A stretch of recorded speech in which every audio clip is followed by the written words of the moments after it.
Alrighty, so we can go ahead and get started. Thank you all for joining today. Very excited to go through this call with you. So as you can see from the screen, we're going to be focusing on how to plan an end of semester food drive, but we're going to touch on a couple other food recovery end of semester initiatives that Food Recovery Network is working on this year. And so the bulk of our time is going to be spent talking about end of semester food drives. And we have two amazing panelists who are going to share their experiences as chapter leaders with these end of semester food drives. But we'll share some other announcements before and after we get to the panelist section of this talk today. And I definitely encourage you at any point, if you have questions, to drop them in the chat. We'll also have a question and answer section a little bit later on, but feel free at any point to let us know if you have any questions or have any experiences that you want to share about your own chapters. And just to introduce myself, my name's Elaine. I'm a program associate at Food Recovery Network, and I also was a chapter leader at Western Kentucky University prior to joining FRN staff full-time. And so I definitely have had some experience both with helping other chapters organize events like this and with my own chapter. And I'm super excited to talk with you all today. There we go. Awesome. So as I'm sure a lot of you all have seen from social media, every chapter that is represented by at least one attendee at this call will receive $50 from Food Recovery Network. And we hope for that money to help offset the costs of end of semester food recovery efforts for your chapter, whether that's specific supplies for organizing an end of semester food drive or just general food recovery supplies you might need. So we will be in touch within the next week via email, and we'll just ask for some information. So we'll ask for an address where we can send you your chapter's check. And we'll also ask if you are going to end up organizing an end of semester food drive for your chapter. We'll ask about the dates for that event just so that we can be sure to be in touch to provide support and answer any questions you have and help you through that whole process. So definitely keep an eye out. And in the next week or two, if you haven't received any communications from us, feel free to shoot us an email. Yeah. And then we're also excited to announce that all of the chapters that end up organizing end of semester food drives will be entered in a competition to recover the most food and win a prize basket. So that's another exciting reward to look out for.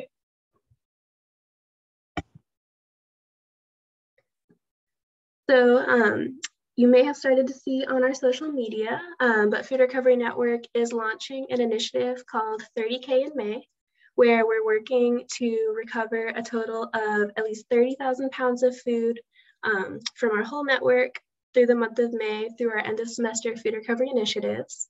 So end of semester food drives, which a lot of chapters have been organizing for the past couple of years, will help play into that.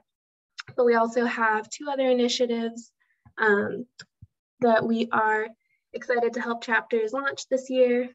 So we are encouraging our chapters to coordinate with campus catering departments to recover food from end of semester events. And we also are going to share some information about partnering with your campus dining providers to organize refrigerator cleanouts. Just a quick check-in. Can you all see the bottom of my screen, or do you need me to move things around a little bit? You good? Sweet. Okay, awesome. Good to know. Yeah, so I'll share some more information at the end of our presentation about these initiatives, but these will tie into our larger goal of having the most impactful end of semester that we can as a network, and just really making a splash in the month of May.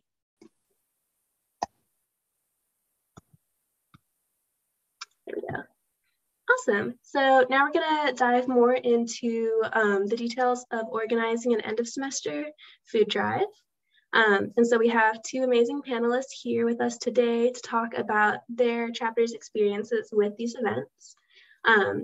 So we have Lisa Zeiderveen from Kansas State University.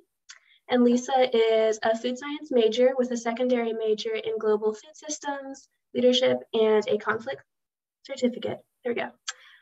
Lisa has been serving on the leadership team for FRN at Kansas State for a couple of years. And she's also on the student advisory leadership team for Food Security Scholars and serves as the director of PR. And she is a senior at Kansas State University. And then we also have Rabiul Rafi, who is the president of FRN at the University of Delaware. He's a junior biology and neuroscience double major at University of Delaware, and he enjoys going on hikes, playing chess, and discovering unique local restaurants when he is not doing food recovery work. So thank you to both of our panelists for joining us today. And I'd love to hear from both of you. If you could just share a brief background of how you've been involved in organizing end of semester food drives in the past with your chapters. So feel free to share details about your most recent end of semester food drive or like the historical context, whatever you want to share. Yeah, so I think for ours, we started in May. It's only been a year now. So this will be our second one in May, but we did have one in the fall of this year as well, last year. And so for us, we basically just put out a lot of flyers, do emails, just spread the word in any way that we can, put it on social media, and just put out a Move Out for Hunger event on our campus dorms.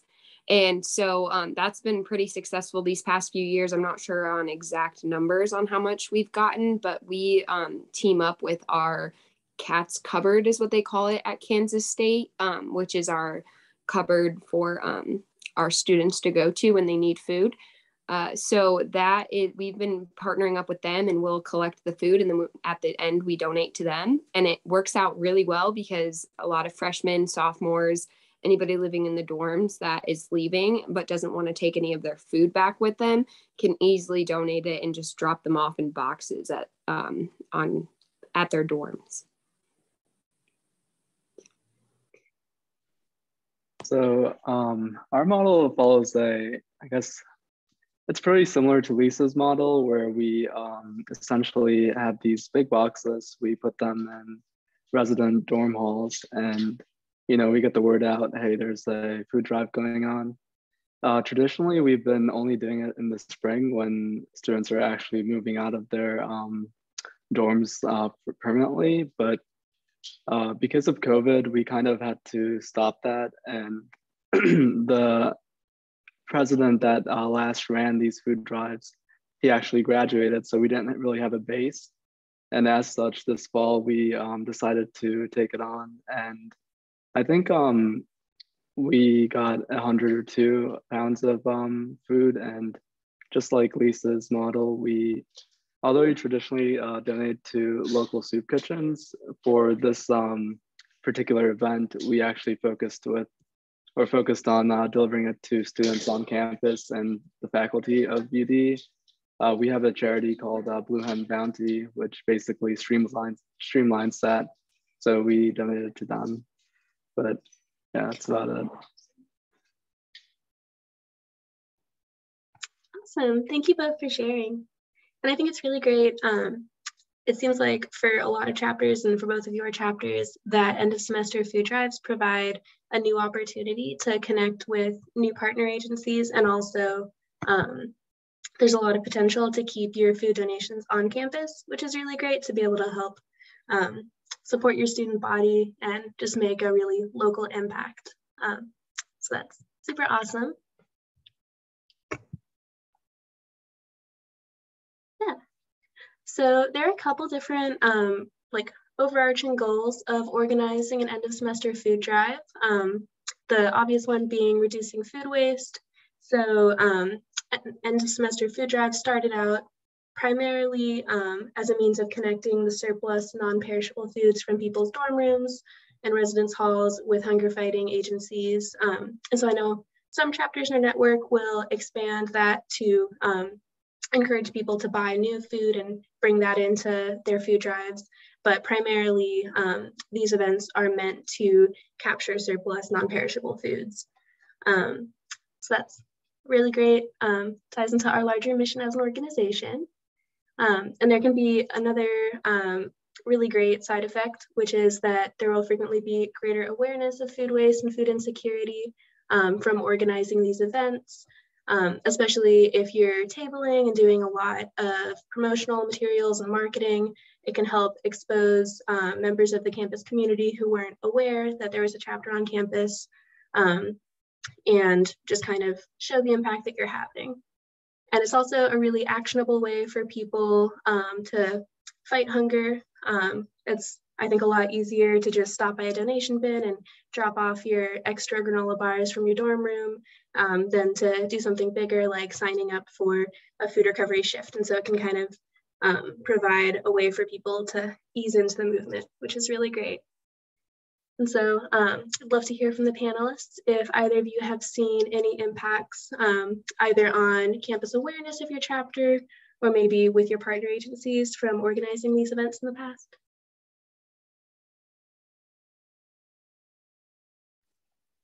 Yeah, for us, we've had a great partnership with Cats Covered because of this, and it's really opened a lot of doors for us to even now continue with possibly partnering with them in the future.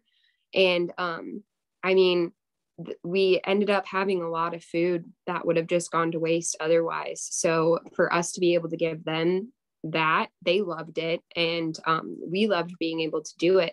So I would say it really helps partnerships. I am not sure about exact, what was the other question? Oh, that's great. I think like campus awareness, student involvement. Oh yeah, campus awareness. Yeah, I definitely think that it helped with our campus awareness a lot because it was a specific thing. Like Food Recovery Network for us happens every week on a normal basis. And just being able to like have this on social media and post it everywhere, a lot of people didn't really even know what it was. So it helped pose a lot of questions for people and allow them to kind of contribute into the food insecurity that we have on campus. Definitely. Yeah, it could be really easy to drum up more excitement for like a one-off event. Whereas like if your chapter's just been existing for a while, it can be hard to kind of build that momentum and get more people aware of it.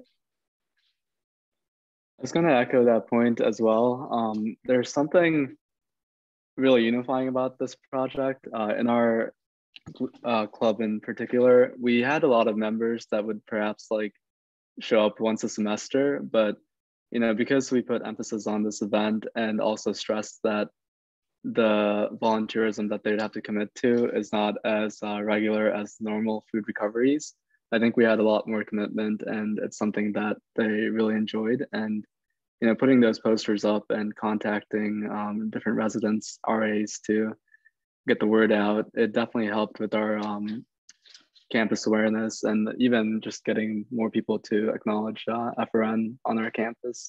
So it's a really good project if you want to meet those goals. Awesome, so glad to hear it. So to just kind of get into the nitty-gritty of what's involved in organizing one of these events, there are a couple different major steps you'll want to go through. And so I have these on the screen. But to start off, you definitely want to receive permission from your campus residence hall or wherever, whichever organization oversees the location where you're going to place donation bins. Definitely make sure that you get the A-OK before you set up donation bins. It can also be helpful when you're reaching out to different campus departments to set up one of these events to see if there's already a similar event going on campus, if you can maybe join forces with another campus department to make the event even bigger and raise more awareness of both of your organizations. So that's kind of the first starting point that I would recommend. And then beyond that, you'll want to choose whether this is a one-off, one-day event, or if you want this to run over multiple days, and choose the dates for your event. So a lot of chapters will have this over the span of multiple days during move out, but it could also be a one-day event where you focus more heavily on like tabling or engagement with the community. And then you'll want to make sure that you acquire donation collection bins. And so this can be something as simple as just like a cardboard box, or maybe you'll want to get like larger barrels or something. So you'll want to think about the actual like receptacles that you're going to put your donations in and figure out easily accessible locations to put those things. You'll also want to spend a lot of time marketing the event. I can tell you from past experience, my chapter once tried to organize an end of semester food drive event with no marketing, and we did not end up with any donations. So that's an important component that I definitely want to stress. And then you also want to make sure that you have transportation confirmed. So if you're organizing one of these events in the very last week of school while people are moving off campus, you want to make sure that you still have volunteers on campus who can drive your donations over to the partner agency and make sure people are still around to help out. And then you'll also want to make sure that you're weighing all of your donations and reporting the weight to FRA National so that you can have a good sense of the impact that your chapter has had. Yeah, so those are the main ones that can vary a little bit by chapter. And so turning it over to the panelists, I'd like to hear from you all. Were there any steps that you all usually do that were not included here? And then also, how long does it normally take your chapter to organize one of these events?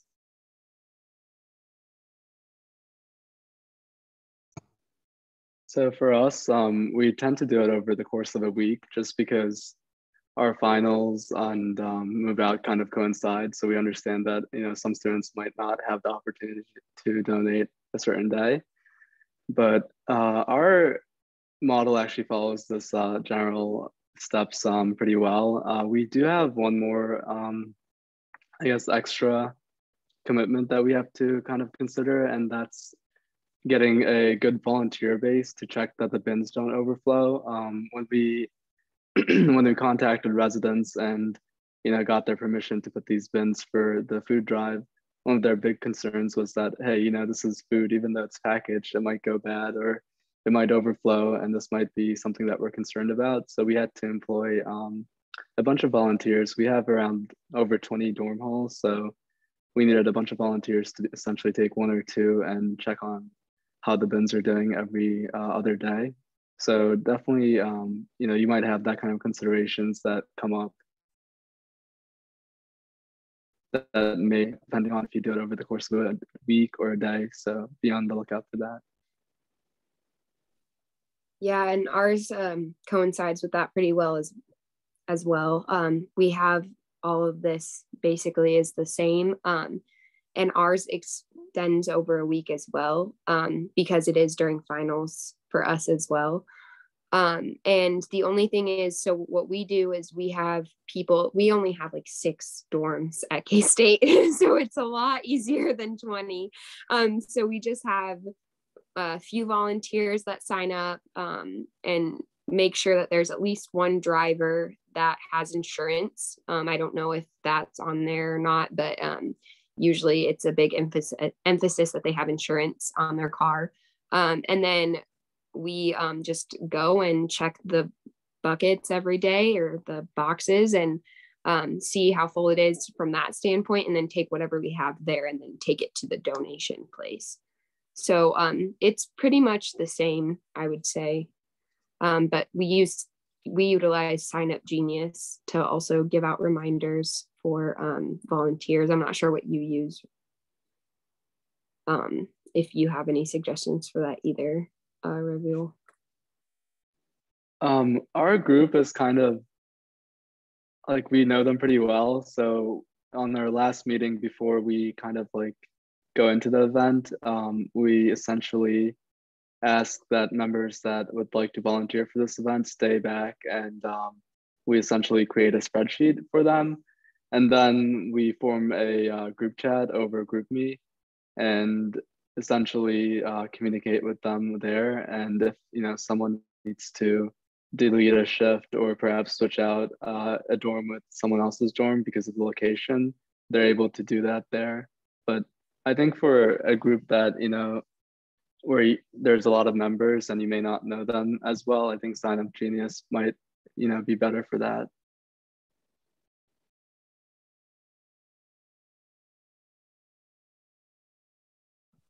Yeah, we've tried to utilize like GroupMe and stuff like that before, but we only do it with the leadership team mostly. But that's a good idea, having spreadsheets and everything, just like you're here and like almost like a job shift kind of. And that might be a good idea for us to like set up from, I don't know if anybody else does this, but having like the leadership team maybe take a day, like every person takes a shift, and then have your volunteers as well, so that you at least know that it's going to happen. Like, I trust our volunteers, but sometimes you could forget and it's kind of hard to contact everybody. So I don't know. Yeah, I think those are really great suggestions. And it definitely is super helpful to have some kind of like spreadsheet or tracking device. And I know from my personal experience with volunteer management, it's always helpful to send people reminders and make sure that you have information easily accessible for them to go back and see like what they had committed to in the past. So those are really great suggestions. And I see that we have a raised hand from Weston. Do you have a question you want to ask? Yes, I was just wondering about what percentage of food came in for you all who have done the drives before early in the week versus the very last day, because I'm a little concerned about having enough volunteers at the very end when I imagine most of the food would be coming in. That's a great question.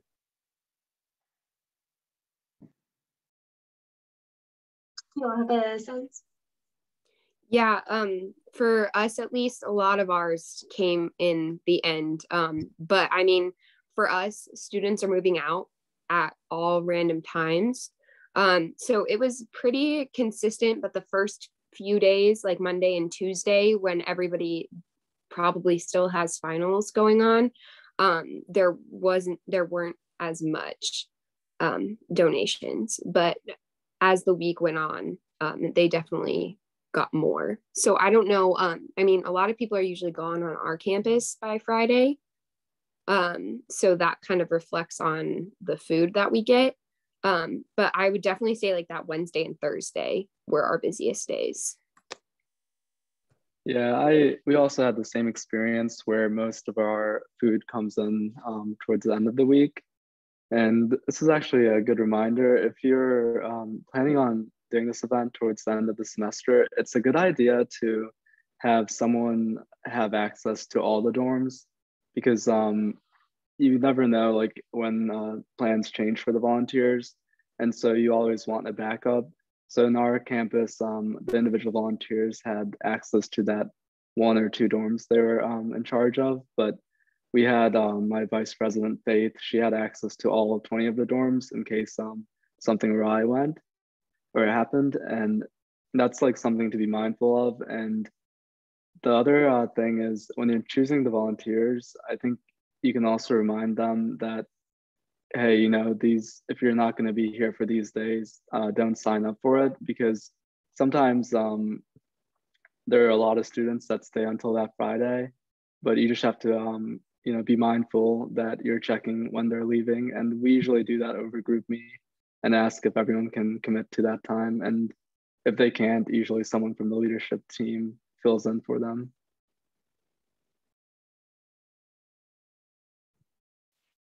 Thank you. That's a really good question. And something I hadn't really thought about. So thank you all for sharing. So next up, we're going to talk a little bit about marketing the event.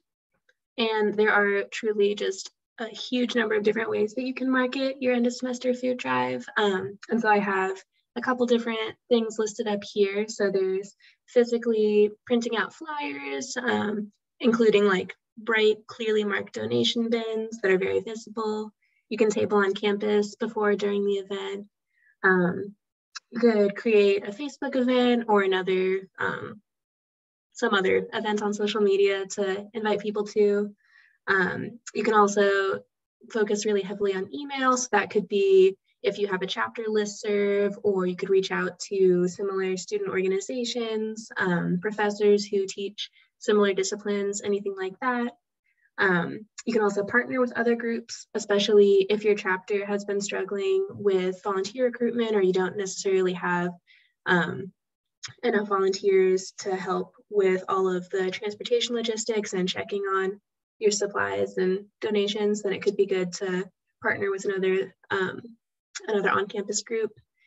You can also see if there's like a campus event calendar where you could post this information, or maybe if there's like a campus newsletter, you could share stories about it.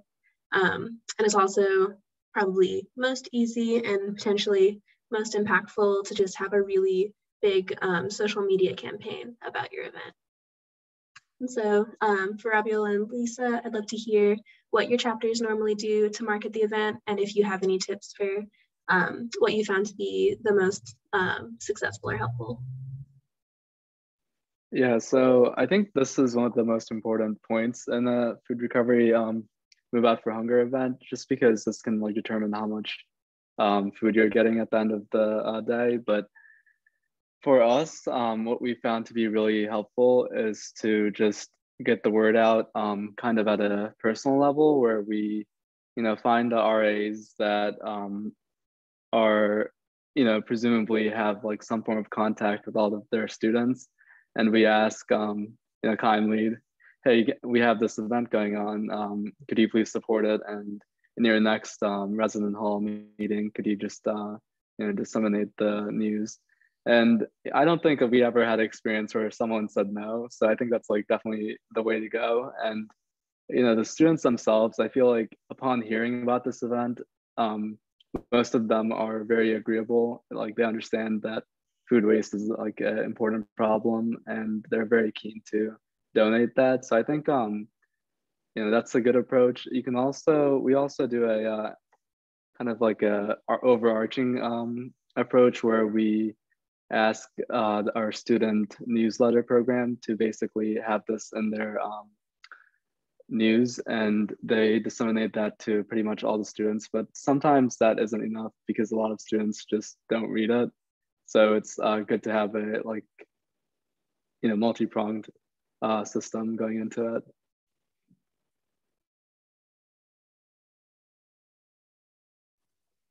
Yeah, for us, it's we do all of the above. But we haven't really talked to RAs, which I think is a great idea, because I think that would help really spread the word on campus. But the social media is a big one that we do. And then we also put it on like our student newspapers as well. And then we just do a lot of flyers around campus. So I think if you do all of these, you should be good. But it does take a lot of marketing. Yeah, and I can definitely speak to my experience and from what I've seen on social media of other chapters. It seems like marketing is a huge component. And Andrew, I see you have a hand raised. Yeah, I was just curious by what was meant by putting it in the student newspaper. Like, did you pay for an advertisement, or what did you do? So I'm not sure what they do at Delaware, but for us, we just go and like there's usually like a, hey, if you want to be included on the next newsletter or whatever for the student newspaper, then we email those people and just say, hey, like we have this Move Out for Hunger event going on. Can you please advertise it in there? And like for ours, there's little like clicks for links of things that are going on. So kids can just click that and then it'll take it right to the page. And I mean, every school is kind of different, so I'm not sure what Delaware does, but that's what we do at K-State. Yeah, we have a similar thing going on. I think most schools are very open to looking good, and food recovery programs just look amazing. So essentially, we go up to them and ask or tell them about this project, and they're very open to it, and they agree to write about it. But I think it helps to kind of go in early and ask them, because if other RSOs have, or other clubs and organizations have events going on, they might take some real estate on that paper that you might have wanted. So Yeah. Yeah, I think those are great tips. And I think another potential strategy is if you're maybe encountering any resistance with your campus newsletter, with them wanting to pay for it as advertising space, I think if you kind of frame it more as like, this is a campus happening, like it's a fun event, rather than that you're trying to like place an ad in the paper, you might find success. Like I imagine that a lot of student reporters would be open to coming out and writing a story about the event and talking about what's happening. But yeah, that's a really good question. Awesome. So now we're going to talk a little bit about volunteers. And I know you've covered this some already, but some things to keep in mind when you're thinking about the number of volunteers you'll need and what you'll need them to do. So there are a couple different tasks that I've laid out that you probably want to look into. So you'll need volunteer help with setting up donation bins, especially if you have a lot of residence halls or if you're setting up donation bins in multiple areas, then you might end up having a lot of bins to look after. You'll want to check on them at regular intervals throughout the event. So especially if you're getting a whole lot of donations coming in, it'll be important to move those donations out of the bin so that you'll have more space to add more. And you'll also want to just quickly look over the donations as they're coming in before you donate them to your partner agency to make sure that they're safe to donate. And so one of the resources that I'll send out after this call to all of you will be just a quick guide to what's safe to donate and what you should ask people not to donate. But you'll want to avoid things like expired food or opened packages of food or glass jars that can break really easily. And so it's just important to make sure that you're not passing on anything to the partner agency that would endanger someone if they were to eat it. And then you'll also want to weigh all of your food donations, and you'll probably need help from volunteers with physically loading those donations into vehicles and transporting them. And so I think we've touched a little on this, but I'd love to hear from Rabiel and Lisa how many volunteers you normally need, and then are these the tasks that they normally help with, or are there any additional tasks that you need from volunteers? Or if you want to talk about volunteer recruitment strategies as well. Anything in that theme? Yeah, so for us, like he said, he has a lot of dorm rooms at Delaware. So we do about like 3 people to hit 3 of our dorms and then 3 people to hit the other 3. And we do it like every morning. We have a check-in point starting like that Tuesday. So we give it a day and then go in Tuesday, Wednesday, Thursday, Friday. And we do all of this, like you said, check on the bins. We'll collect whatever the bins have. And then we scan those donations in at our CATS cupboard and weigh them there as well. And then we're there. So we donate the food immediately. I would say for volunteers, we mostly just go to our list of volunteers that we've recruited throughout the year.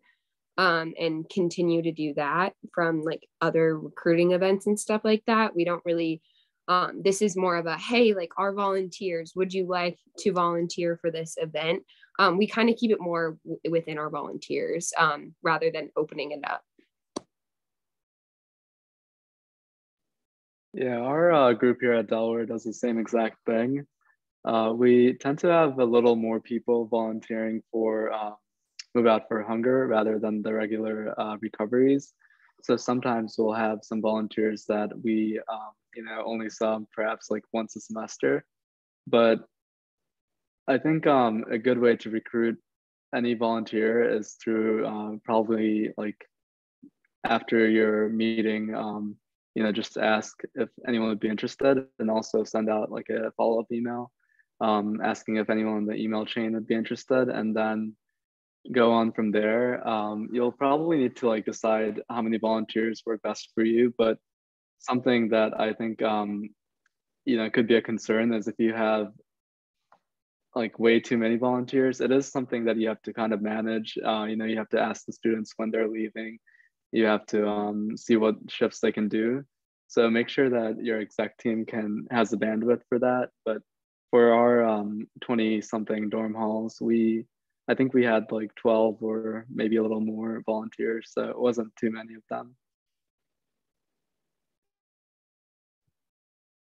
Yeah, I think the number of volunteers you'll need is something important to think about.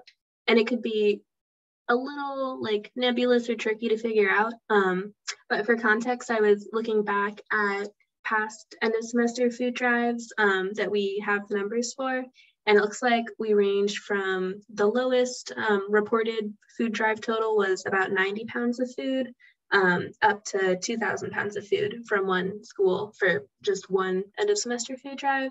So obviously it could be a little bit hard to predict exactly what your impact is going to be, but I think it's important to think about that there's a really big range, and it probably depends on how many collection bins you have, how much time you have for marketing, and just like the general size of the population at your school or campus. So definitely something to keep in mind and think about when you're starting to recruit volunteers. Yeah. And so another thing to think about is the physical space on campus where you're going to set up your collection bins. So as I mentioned, you're going to want to secure permission well in advance. And so you'll probably need to figure that out at least a couple weeks in advance of time. And I get the impression from both of you that it's just in your campus dorms where you have the donation bins. Yeah.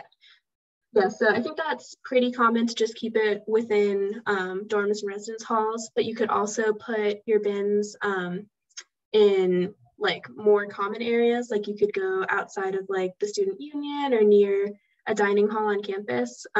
If you, for example, don't have that many volunteers and you want to kind of consolidate volunteer efforts, you could have fewer bins in more common areas. But yeah, so that's something to think about. Where on campus you want to put your donation bins. And you might also want to think about having a staging location to sort and weigh donations. So as Lisa was talking about, you might end up bringing your donations directly to an on-campus food pantry. But especially if you're thinking about bringing donations off campus to another partner agency within the community, you might need to have another storage space where you can keep those donations before a volunteer drives them. Yeah. Do either of you have any thoughts you want to add about space on campus? Awesome. I think, oh, sorry. Oh, go for it. Okay. Yeah, I think if you're doing like a week-long event, it might be good to have that extra little room to secure just as a hub for all the donations, because something we noticed with our program is that little room served as like the station for all of our bins, all of our scales, and you know, essentially it was very important that we had that, because otherwise we don't be able to centralize all the food into one space and then you know, put it into a car to drive it off. So I think it's good to have if you have a longer event. Definitely, yeah. Good thing to think about. So we're coming towards the end of our discussion of end of semester food drives. So there are a couple other logistics that I just wanted to mention and briefly touch on. So one of the things you'll want to think about is transportation. So as I had mentioned, there can be a huge range in the amount of food that'll be recovered from one of these events. So it could be that you just need one person's car, or you might need multiple vehicles. In the past, we have partnered with an organization called Move for Hunger that has provided like big box trucks for campuses that have really big end of semester food drives. And you might not need a truck that big, but it's probably good to have at least a couple vehicles that are available in case you end up with a lot of donations. So definitely important to think about who amongst your volunteers has vehicles that they can help with transportation, or if you could, for example, borrow a campus vehicle to move your donations. That's something important to think about. As I also touched on earlier, it's important to make sure that you're following food safety and just recovering unopened, unexpired, non-perishable food products. So make sure that you're leaving guidelines around your donation bins, or sharing on social media what kinds of things you're hoping for people to donate, so that you don't end up with, like, for example, broken glass or like unsafe food products that you're not able to donate. And then it's also important to think about the kind of supplies you'll need ahead of time. So for one, you'll definitely need some kind of collection bin, whether that's like just a cardboard box or a larger receptacle. You might need things like dollies if you're moving large amounts of food at one time. And you'll also probably want to have printed out flyers to help with marketing. So for our panelists, are there any supplies that you found that you needed for your end of semester food drives, or was it just these things on the list? I would say this is pretty accurate. Like I said before, we just have like one driver sign up and then the rest of the volunteers.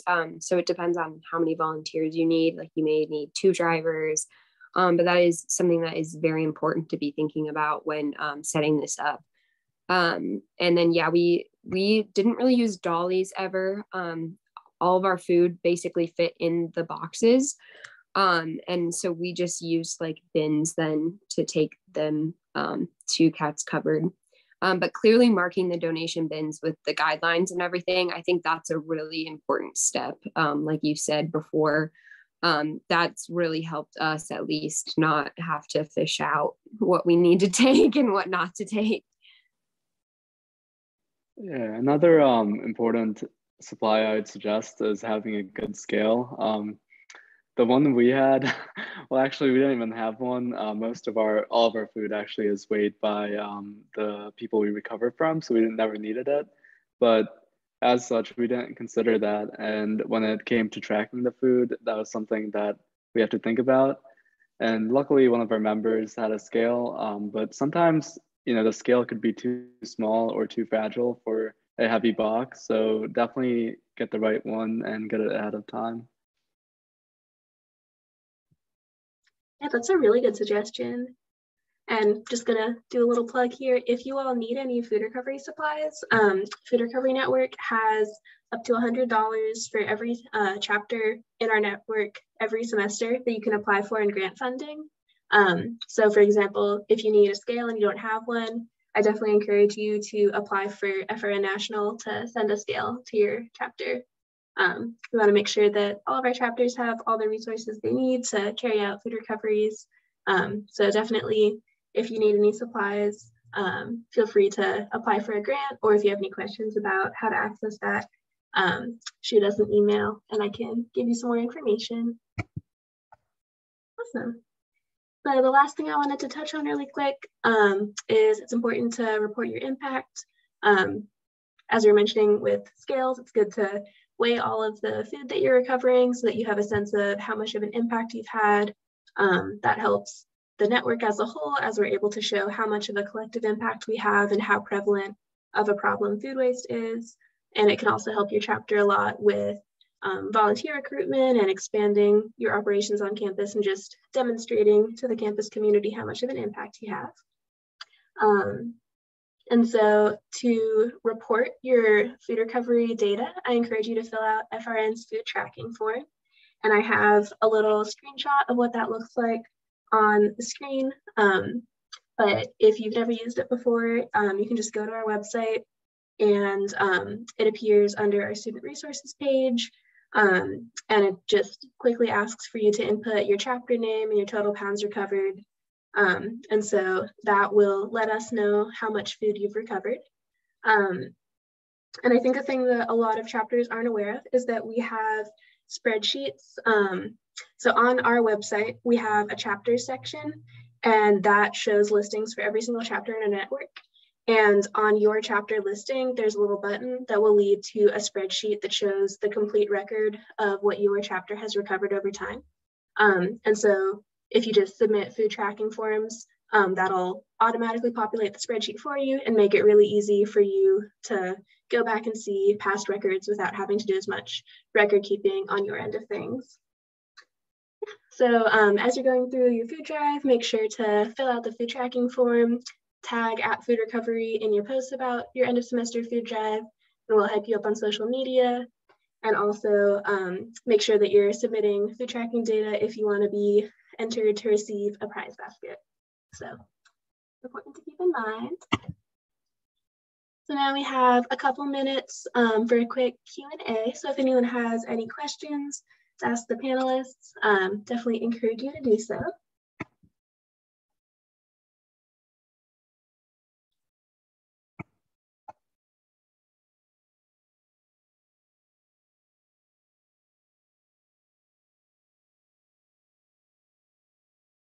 And if you want, feel free to drop that in the chat. Yeah.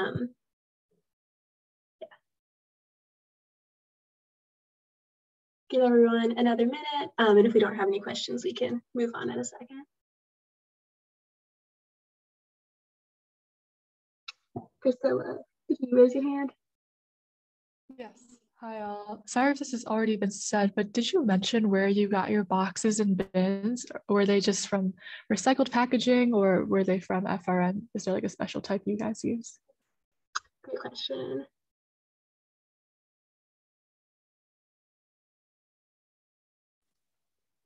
So for ours, I'm pretty sure they're just any boxes that we could find. Like I know if I'm ever moving, I go to Walmart and like try to find boxes there when they're specifically moving stuff.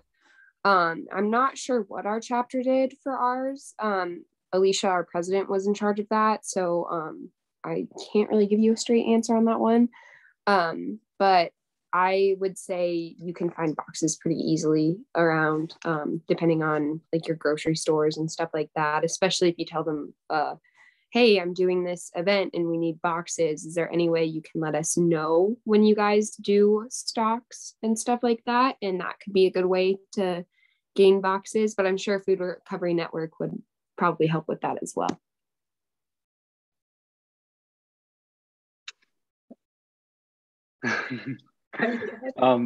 Sorry, it's Zoom, but our we kind of had a hybrid thing going on where some of our boxes, I presume, are from Food Recovery Network. I don't know for sure because the time we got them, I wasn't even in the club back then, but we only had 10 of those boxes, and so we needed some extra ones, and we were able to contact our dining halls and ask them to help us out, and they were very willing, especially since we already do recoveries with them. So they were able to give us the extra boxes we needed. Yeah. Awesome, thank you. Yeah, definitely. If you want new boxes, you can apply for a grant from FRN National and we can get those to you. But I think with a little bit of asking around, it should be pretty easy to get used boxes. Grocery store idea is definitely a great idea. And also, I would imagine most dining halls would probably have a lot of surplus boxes. I think probably a lot of different campus departments would have boxes as well. Like, I don't know if this is common, but I know at my alma mater, we had a surplus and supplies department that had just all sorts of random like boxes and supplies. So yeah, either of those are great options. Do you have any other questions?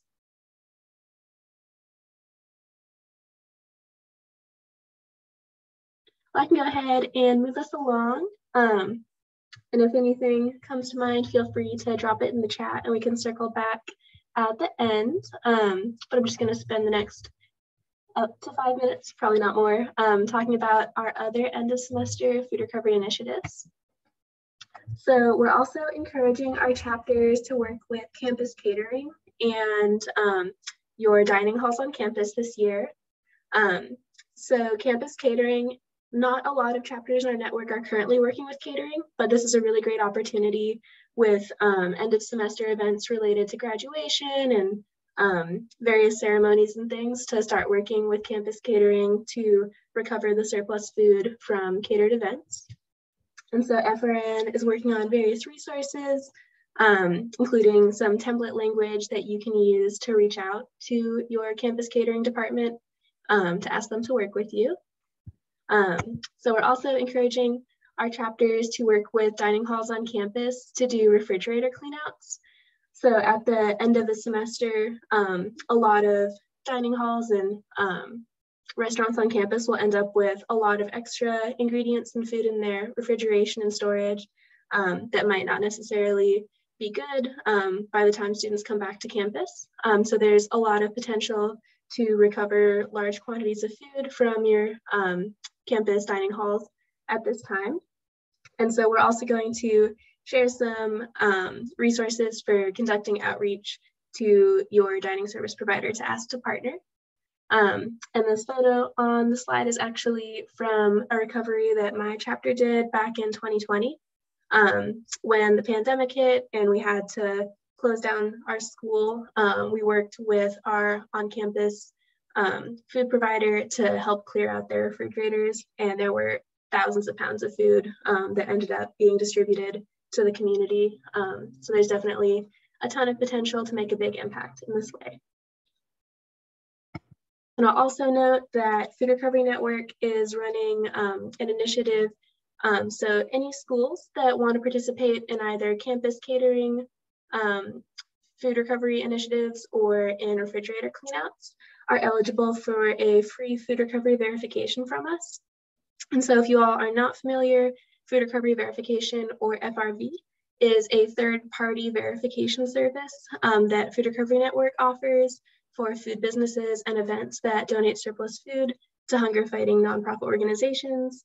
And so basically, it's a certification that recognizes your school for participating in food recovery, and it is a verification that lasts for a year. So if you're talking with any of your food donors and they're interested, it's definitely a great initiative to participate in food recovery. Awesome. So thank you all for attending, and I want to thank our panelists again for being with us today. I definitely feel like I learned a lot from being here and speaking with you all. Yeah, so thank you all for coming. If you have any questions, our contact information, programs@foodrecoverynetwork.org is on the screen, and we'll be in touch soon with a follow-up email. So I hope you all have a great rest of your day.